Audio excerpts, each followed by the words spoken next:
When you hear that name and you're over the age of 30, it conjures up an image of a man whose ears are tapered up to a point and his eyebrows are raised high and severe. His bowl-cut trimmed bangs perfectly frame a face right down to the futuristic pointed sideburns. And that face belongs to cultural icon Leonard Nimoy. Nimoy's character became so famous, some people thought he was even a doctor who wrote books about babies and childcare, even though it was published 20 years before Star Trek landed on TV sets. Sorry, Dr. Spock. Yes, Doctor. That is exactly what I said. The definitive dose ranks him in the top 20 fictional characters of all time, behind the likes of Superman, Darth Vader, and Mickey Mouse. Just what the dickens is going on here, huh? So, what I'm trying to say here is that Leonard Nimoy's Spock is legendary, iconic among fictional characters. And you don't get to be legendary because you were on a good show. You have to capture the imaginations and hearts of millions. The original series Spock fascinated viewers week after week with a peek inside the inner workings of the alien Vulcan race that had the ability to suppress all emotion. When would Kirk or Bones finally break through that hard Vulcan shell and reach the humanity of a friend they cared deeply about? And the answer, of course, was never. Well, that is, if Spock had anything to say about it. Fascinating. What? Half Vulcan, half human, there were glimpses from time to time where emotion was forced from him by some powerful being, planetary spore, or Ponfar. And there were moments of slippage, a slight smile for Uhura while playing the Vulcan lute, or a happy surprise when he realizes he didn't in fact kill his captain. And while we could usually sense the subtle emotion Nimoy was giving us through Spock, moments like these were far and few between. You see, Spock's character was beyond reproach, and not only did he earn, but was eagerly given the respect of every crew member on board the Enterprise. When Spock said something, everyone listened, because even his guesses were treated as near facts. A guess? You, Spock? Nimoy's Spock appeared in 81 Star Trek TV episodes and 8 movies. He was supposed to be the sidekick to a brilliant Captain Kirk, but his matter-of-fact way of speaking and atypical heroic qualities of the time spoke to everyone. He wasn't quick to leap into action or have an eye for the ladies. It was business first, and what he lacked in charm, he made up with in mystery. Never one to hold back a fact, he was quiet about his personal life. His closest friends didn't even know who his parents were until they were already on board the ship. The point is, this is Spock. Leonard Nimoy and the TOS writers created a badass character. And all the actors, writers, showrunners, and directors should have done their homework before taking that legendary character for a spin. In any case, were I to invoke logic, logic clearly dictates that the needs of the many outweigh the needs of the few. And this brings us to Star Trek Strange New Worlds and the point of this video. They don't know Spock. I would like the ship to go. Now. If you haven't already subscribed to our channel, please do so now. And give us a thumbs up if you want more honest pop culture like this. But, I mean, they're kind of amazing. Also, support the channel and get our Vulcan in the streets, Klingon in the sheets, t-shirt, tank top, or hoodie. The link is in the description below. Man, the t-shirt is everything. He is 35 when the original series begins, and 30 this second season of Strange New Worlds. So why does Ethan Peck Spock seem like a 20-year-old college kid ordered directly out of a CW episode? Opinion, Mr. Spock. Instead of being wise beyond his years due to a lifetime dedicated to being the best Vulcan as a result of him only being half of one, he has instead been turned into a neutered, immature version of Nimoy's Spock, where he still has a lot to learn, and everyone on the crew is prepared to teach it to him. My what? Your thing. You know, everyone in the chair has their thing. He is third in command of the ship, right? Well, I just assumed that in Una's absence. Forgive me, Captain. I mean, what should we expect? I can't stop seeing it.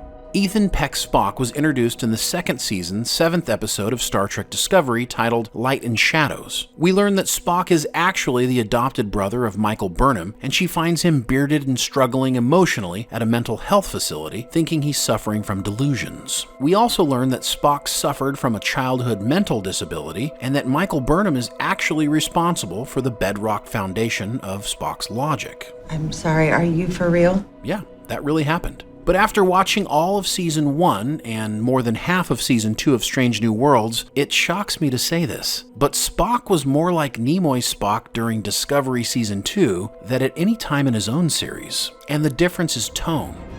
I like science. For all of Discovery's faults, the story was serious, and so was Spock. In the first episode of the first season of Strange New Worlds, we see a Spock locked into his logic and behaving as we would expect. But as the show has attempted to lighten the tone and have more fun, Spock has gone from saying things like, "Better minds than yours have tried and failed," to, Must I have a thing? "Do you have a thing? Make the ship go." Now.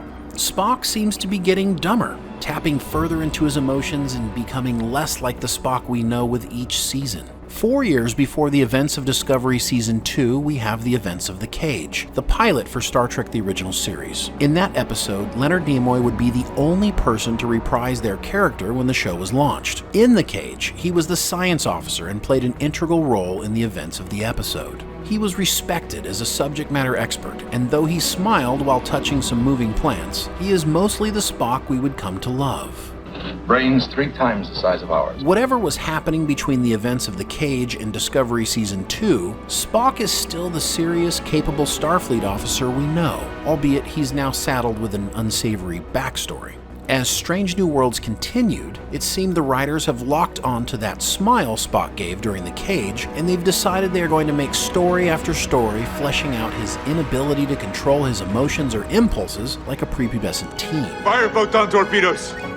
And since he's apparently a youngin' with no learning, everyone else needs to teach him the way. No, that's stupid. In just the first 2 episodes of Season 2 of Strange New Worlds, Commander Pelion teaches Spock how to steal the Enterprise. That's stupid and dangerous. Mbenga teaches him about a Vulcan instrument he would have been playing his whole life. That's stupid. Ortegas teaches him what the thing is, even though he's been on Pike's bridge listening to Pike say "hit it" for at least 6 years. I don't know. That's stupid. And in future episodes, Pike will teach him how to cook, Chapel will teach him how to love, all of the women on the Enterprise will teach him how to speak like a Vulcan. For real, it's coming. Okay, that's just stupid. Spock is literally crying multiple times during the first episode because he got angry fighting the Gorn in Season 1. Why don't you go cry about it? Are you for real? Spock has such limited control on his emotions that he can't put it back together? Wait until later in the season when Spock says, "What the F?" I mean, it will be 26 years before Spock says "double dumbass" to you without really understanding it on the streets of San Francisco, but he has a firm understanding of the F word way back in the past? No, that's stupid. This Spock speaks too quickly and in rapid bursts like a machine gun, as if he were in need of ADHD medicine. It's the drugs talking. He doesn't call his captain when he gets a distress call from La'an, and you can bet damn well sure that Pike wouldn't have said, "Hey, like, Spock, cool, you took the Enterprise out for a spin and almost got people killed and didn't let me know? No worries, man. What are we cooking for dinner?" I'm just getting tired dealing with stuck-up, precious little princesses. That's not the Strange New Worlds we signed up for. More that direction. Spock should be the coolest guy in the room, but Strange New Worlds has turned him into a joke. It's like the writers only remember the light, humorous quipping at the end of TOS episodes and have decided this is what Spock is. You know those moments when Kirk or Bones chided him about not understanding something or having emotions? Except, if you were paying attention, Spock gives it back as much as he gets it. In the TOS second season episode Journey to Babel, Spock's mother tells Dr. McCoy that Spock did have a fat teddy bear. And just as Bones is giving Spock a hard time, the Vulcan tells him, On Vulcan, the teddy bears are alive, and they have 6-inch fangs. Touché, Doctor. In Strange New Worlds, Spock never gets the better of anyone else. He gets teased like on the bridge with Uhura and Ortegas, but he doesn't come out on top. He just looks like the butt of the joke. Spock wouldn't say, "Make the ship go now." He would sit back in command of his faculties and complete control of the situation, and whatever he said would be the coolest thing ever said in Star Trek. I have a feeling Spock with great confidence would say, "Go." Not that Star Trek needs a damn catchphrase anyway. But the most egregious thing that they are doing with Spock is taking the things he will struggle with during the original series and having him address them here on this show, which is a slap in the face to the character. A future episode this season will have Spock deal with and come to terms with his humanity in a unique way that makes him look more like Drax from the Guardians of the Galaxy than the cool cucumber who figured out they had to believe the bullets wouldn't kill them in Spectre of the Gun. We'll kill the Clantons at the OK Corral. Oh, hijinks will ensue, and it plays out more like a Three's Company episode than a Star Trek science fiction story. I'm not sure why they were worried about the tone of Lower Decks for the crossover when several episodes of Strange New Worlds share the same tone as that cartoon. anti-grav boy. When Ethan Peck told Will Wheaton on the Ready Room that Spock is supposedly to be without emotion, computational, and robotic, so I really enjoyed playing into his emotions this way. What? Wait, what? So they know Spock isn't supposed to be this way, but screw it, because it's just easier to make him emotional and that will give us more to work with? It's more fun for Spock to be emotional. Canon doesn't matter. It matters to me. Spock's mother will tell him 6 years from now that after all these years among humans and you still haven't learned to smile for 5 minutes. She also tells him she could never reach him, that he purged every vestige of being human, and yet in this season of Strange New Worlds, they will completely retcon everything she says. In TOS, Spock fails to understand why his father married his mother when marrying her was not logical. Yet he would never have said that after this season of Strange New Worlds. Just wait and see. Now he's moving into a relationship with Nurse Chapel. The one thing Spock isn't is a hypocrite. The actions of Spock in Strange New Worlds would humiliate Nimoy's Spock, but you'd never know it because he wouldn't show you.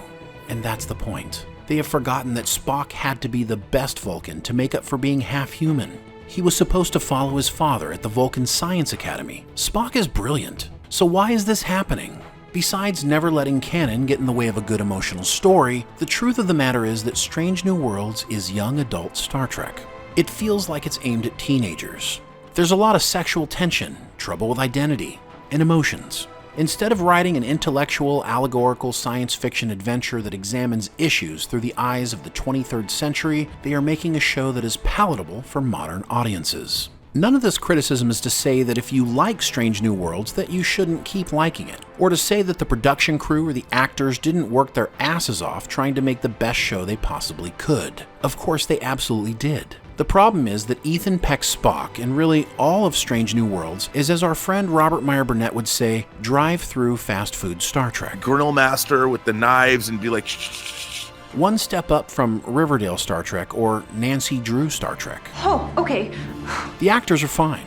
They are talented and doing exactly what they are being asked to do. Ethan Peck is giving us the absolute best Spock he can with the material he's given. Just go back to Discovery. Take a look. Analytical, calculating, intense. I can tell you, Ethan didn't say, yeah, I don't want to play that Spock.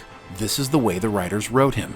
Ethan Peck could play him either way. He could be the Spock we want him to be, the Spock that he should be. And the reason they've done this is either because it's what they were told to do, or they just don't understand how to write an original science fiction story. Strange New Worlds is just a variation of themes we've already seen in Star Trek before. Where are the Strange New Worlds? Star Trek used to represent intellectual exploration. It gave us something to think about. Now it's only about reconnecting it to other things that have already happened in other Star Trek shows. And the only episode in Season 2 that we've seen that embraced Strange New Worlds and what looked like a unique idea was actually taken from a 1997 Marvel comic book about Captain Pike. There's just nothing original here. These characters and these actors can make good Star Trek. Ethan, Anson, Rebecca, Celia, Christina, Jess, and Babs, they all have what it takes. They're dedicated to their craft and they love making this show. The showrunners need to demand more, and the writers need to provide it. Do this. Before watching another episode of Strange New Worlds, go and watch the TOS episodes City on the Edge of Forever, The Devil in the Dark, A Taste of Armageddon, and Journey to Babel. Watch those and look at what incredible science fiction writing looks like, delivered with the note of dramatic seriousness and wonder it deserves, and ask yourself if Strange New Worlds, and Spock specifically, is giving us the intelligent science fiction we deserve, or is it Star Trek Vampire Diaries? Star Trek should be the standard of great science fiction. Other shows should be saying, wow, look at what Strange New Worlds is doing. And Spock should be leading the way as the iconic, legendary character he is. As the show moves into Season 3, now only 4 years removed from the original series, this is what they should do to get back on track. First, drop the romance with Spock and Chapel. Spock can do more for fans solving intergalactic mysteries at the side of his captain. You can drop the long romantic story arcs. Star Trek is going to be 80% guys and 20% girls because that's just the way science fiction is. You'll do better to pander less to the fairer sex and start exploring alien landscapes with us sweaty nerds. That's what we want. Get back to cutting-edge science fiction. Brainstorm ideas in your writer's room of things and ideas we may have never seen. Let go of all the Star Trek tropes. We don't need to visit them again. Try something new. Drop everyone on a planet that's 300 degrees on one side and minus 300 degrees on the other. The landing party is stranded and the Enterprise can't beam them up and a shuttle can't reach them. Find some really cool scientific way to save them while the away team discovers a new life source that unexpectedly saves them from being charred or frozen to death. You can do better than what you're giving us. You only have 10 episodes. Go find your inner DC Fontana and give us 10 amazing episodes with the characters behaving as we would expect them to. The writers during the Roddenberry-Berman Star Trek eras always said it was difficult to write for Star Trek because there were limitations on how much drama and strife you could have with your characters. But that's what makes Star Trek great. You don't have to lean on standard TV tropes to get through your episodes. They didn't. They made it work, and it was awesome. Star Trek is not comedy. It's serious with a little lightness from time to time. Showrunners, let your writers create 52-minute movies steeped in the Star Trek tradition of science, exploration, and respect and honor the TOS characters you are bringing into this world. They have a history that we are all familiar with, and because it's in their future, the pieces really need to connect properly. You can't simply do whatever you want. Despite everything we've said, there is still hope for this show. Drop the Gorn. Bring back Hemmer, get Pike out of the kitchen, and give us our unemotional but highly capable Vulcan back. The thing I don't understand is why I didn't think of it earlier.